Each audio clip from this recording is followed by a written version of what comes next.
বাঙালি মেয়ে আজকে চাইনিজ রান্না করবে, তাও আবার শাড়ি পরে তার প্রিয় মানুষদের জন্য। অনেকদিন ধরেই ভাবতেছিলাম বিদেশি কোনো রান্না ট্রাই করব, আর আজকে ফাইনালি সুযোগ পেয়ে গেলাম। একদম বাঙালি মেয়েদের মতো শাড়ি পরে রেডি হয়ে চলে আসছি চাইনিজ রান্না করতে। আজকে আমি বানাবো ফ্রাইড রাইস সাথে চিলি চিকেন। স্পেশাল মানুষদের জন্য আজকে স্পেশাল রান্না। আমার বান্ধবীরা বলে আমি নাকি তাদেরকে ভালো মন্দ কিছু রান্না করেই খাওয়াই না। আজকে তো আমার বান্ধবীরাও আসবে, বিদেশি রান্নায় খাওয়াবো তাদেরকে। একটা হাঁড়িতে পোলাও চাল রান্না করতে দিয়ে দিছি অলরেডি, আর এদিকে আমি সবজিগুলোকে ছোট ছোট পিস পিস করে কেটে নিচ্ছি। রান্নার প্রতি আমার ইন্টারেস্ট একটু বেশি। ইউনিক ইউনিক রেসিপি ট্রাই করতেও ভালো লাগে, তোমাদের সাথে শেয়ার করতেও ভালো লাগে। এদিকে আমার পোলার চালের ভাতটা রান্না করা অলরেডি কমপ্লিট। বড় একটা ট্রের মধ্যে সুন্দরভাবে পোলাওটাকে ছড়িয়ে দিচ্ছি। একদম রেস্টুরেন্ট স্টাইলে ফ্রাইড রাইস করব, যদিও রেস্টুরেন্টের মতো না, আমি চাই রেস্টুরেন্টের থেকেও যাতে বেটার হয়। ট্রের মধ্যে পোলাওগুলো বিছিয়ে দিয়ে আমি সুন্দর করে ফ্যানের নিচে রেখে আসলাম। আর এদিকে বড়সড় একটা কড়াইয়ের মধ্যে তেল দিয়ে তার মধ্যে কয়েকটা ডিম ভেঙে দিলাম। অল্প একটু গোলমরিচ, অল্প একটু লবণ দিয়ে সুন্দর করে স্ক্রাম্বল করে নিলাম। ডিমগুলো তুলে নিয়ে আর একটু তেল দিয়ে তার মধ্যে রসুন কুচি, পেঁয়াজ কুচি সবকিছু দিয়ে দিচ্ছি।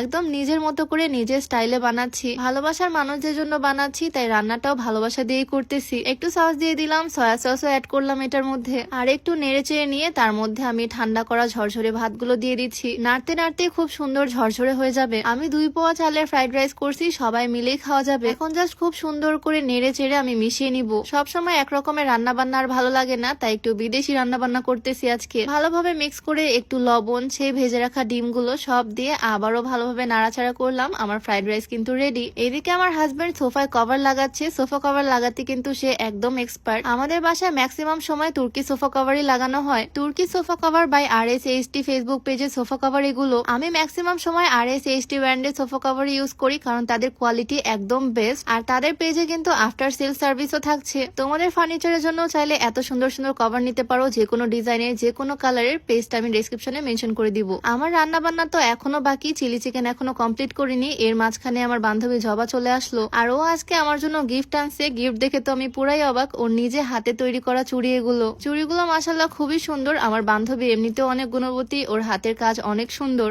ওর পেজে ওই হ্যান্ডমেড চুড়িগুলো আনছে। সেলাইয়ের কথা ওর ফেসবুক পেজ থেকে চাইলে এরকম সুন্দর সুন্দর চুড়ি অর্ডার করতে পারবে তোমরা। বান্ধবীর কাছ থেকে এত সুন্দর এক সেট চুড়ি উপহার পেয়ে তো আমি খুবই খুশি। তবে আমার রান্না বান্না এখনো বাকি। ফ্রাইড রাইস আমি কমপ্লিট করে ফেলছি, এখন আমি চিলি চিকেনটা রান্না করে নিব। চিলি চিকেন বানানোর জন্য সবগুলো সবজি আমি একটু বড় বড় পিস করে কেটে নিচ্ছি। পেঁয়াজও বড় বড় টুকরা করছি, ক্যাপসিকাম সাথে টমেটো। চিকেনের একদম সলিড পিস আমি ছোট ছোট টুকরা করে কেটে নিলাম। আর এই চিকেনের মধ্যে আমি লবণ দিলাম, একটু মরিচের গুঁড়া দিয়ে দিলাম, অল্প একটু গোলমরিচের গুঁড়া দিলাম, বাটা মশলা দিয়ে দিলাম, অল্প একটু সয়া সস আর একটা ডিম। সবকিছু দিয়ে ভালোভাবে মিক্স করে নিচ্ছি। ডিমটা দিয়ে ভালোভাবে মাখিয়ে নিয়ে তার মধ্যে আমি অনেকটা কর্নফ্লাওয়ার দিয়ে আবারও মিক্স করে নিচ্ছি। চিলি চিকেন বানানোটাও খুবই সহজ আর খেতেও অনেক মজা লাগে, স্পেশালি ফ্রাইড রাইসের সাথে। প্যানের মধ্যে অনেকটা তেল দিয়ে আমি সুন্দর করে এখন এই চিকেন গুলো ভেজে নিব। এখন আমি যেভাবে ভেজে নিচ্ছি এইটাকে বলা হয় চিকেন পাকোড়া। তোমরা চাইলে শুধু এভাবে ভেজেও খেতে পারো, তবে এইটা দিয়ে এখন আমি চিলি চিকেন বানাবো। এভাবে ভাজলে কালারটাও খুবই সুন্দর আসে, ওপরে খুবই সুন্দর ক্রিস্পি হয়, খেতেও মজা লাগে। অনেকগুলো চিকেনই আমি সুন্দরভাবে ফ্রাই করে নিছি।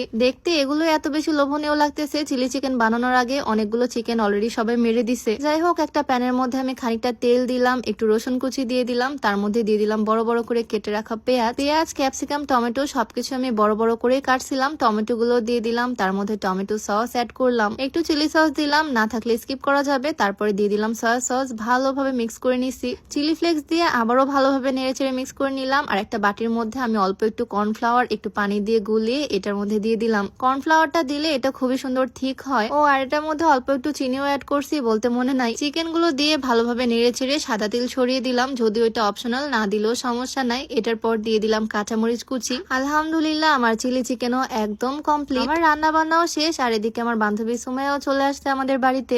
আজকে আমি শাড়ি পরে চাইনিজ রান্না করছি, আর যে সুন্দর শাড়িটা পরে আছি এটা সারাস ক্রিয়েশন ফেসবুক পেজ থেকে নেওয়া। আমার খুবই পছন্দের একটা শাড়ি, পরেও খুবই কমফোর্টেবল। শাড়িটাও অনেক বেশি লং। এই সুন্দর শাড়িটা সারাস ক্রিয়েশন ফেসবুক পেজে তোমরা পেয়ে যাবা। শুধু শাড়ি না, ম্যাচিং ব্লাউজ পিসও কিন্তু সাথেই আছে। যাই হোক, সারাস ক্রিয়েশন ফেসবুক পেজটা আমি ডেসক্রিপশনে মেনশন করে দিব, তোমরা চাইলে তাদের পেজটা ভিজিট করে আসতে পারো। আমার রান্না বান্না তো কমপ্লিট, আর এখন সার্ভ করার পালা। প্রথমে আমি আমার হাজবেন্ডের জন্য সার্ভ করতেছি। সুন্দরভাবে ডেকোরেশন করে দিব, মানে ভাতের মতো জাস্ট প্লেটের মধ্যে আমি বেড়ে দিব না, একটু বাটির মধ্যে নিয়ে সুন্দর করে শেপ করে বেড়ে দিলাম। আর সাইড থেকে দিয়ে দিলাম চিলি চিকেন। চাইনিজ প্ল্যাটারে চাইনিজ ভেজিটেবল সাথে একটা করে চিকেন ফ্রাই, অনেক কিছু অ্যাড করা থাকে, বাট আমি শর্ট টাইমের মধ্যে যেটুকু করতে পারছি সেটুকুই করলাম। তবে এই কম্বিনেশনটা কিন্তু আসলে জোস, ফ্রাইড রাইস সাথে চিলি চিকেন। চিকেন। তোমাদের ভাইয়া তো দেখে একদম খুশি হয়ে গেছে, স্মেলটাই নাকি দারুণ লাগতেছে ওর কাছে। আমার রান্নার প্রশংসা তো সবসময় করে, তাই ওর কাছ থেকে এক্সট্রা করে শোনার আর কিছু নাই। তবে ও বলছে এটা নাকি দারুণ হয়েছে খেতে। আমার বান্ধবীরাও খুব পছন্দ করছে, তোমরাও চাইলে বাসায় ট্রাই করে দেখতে পারো। যাই হোক, আজকের ভিডিও এখানেই শেষ করছি। সবাই ভালো থাকো, দেখা হয়ে যাবে নতুন কোনো ভিডিওতে। সবাইকে আল্লাহ হাফেজ।